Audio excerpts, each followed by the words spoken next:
Emoto commença à s'intéresser énormément à la structure moléculaire de l'eau et à ce qui peut la perturber. L'eau est le plus réceptif des 4 éléments. Monsieur Emoto pensa que cela pouvait avoir une relation avec des événements non physiques et c'est pourquoi il mit en place des séries d'études et utilisa des simulacres mentaux et les photographia avec un microscope. Pour un échantillon d'eau, nous avons mis 0,5 cm3 d'eau dans 50 plaques de pétri.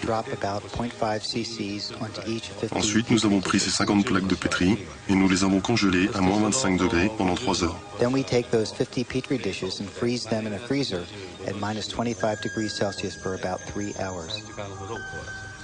Nous avons pris ces échantillons congelés, nous les avons mis dans un réfrigérateur à une température de moins 5 degrés, dans lequel il y avait un microscope avec un appareil photo, et nous avons photographié chacune des gouttes d'eau. D'abord, nous avons pris en photo l'eau, dans laquelle nous n'avions pas introduit d'informations. Après, nous avons pris l'eau avec l'information, et nous avons réalisé le processus que je viens de vous décrire. Nous avons pris les premières photos et les deuxièmes et nous avons comparé les différences. Lorsque nous avions projeté la sensation d'amour et merci dans l'eau, les cristaux étaient magnifiques. Dans des moments comme celui-là, je pense que l'eau est en paix. La première est une photographie de l'eau du barrage de Fujiwara. Et cette photo est de la même eau après qu'un moine bouddhiste zen les bénite. Dans la série suivante de photos, M. Emoto imprima des mots, il les colla avec du ruban adhésif sur des bouteilles d'eau distillée et les laissa ainsi une nuit. Je continue ?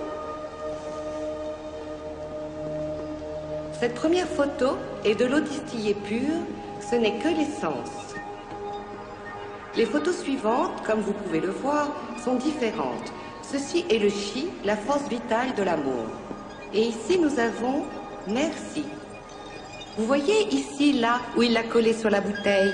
Si vous parlez japonais, vous vous êtes déjà rendu compte.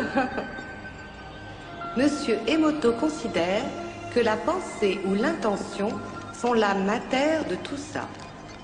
On méconnaît la science de comment la pensée agit en réalité sur les molécules.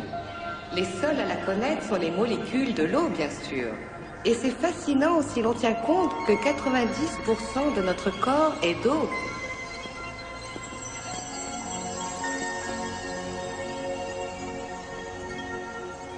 Il y a de quoi réfléchir, n'est-ce pas?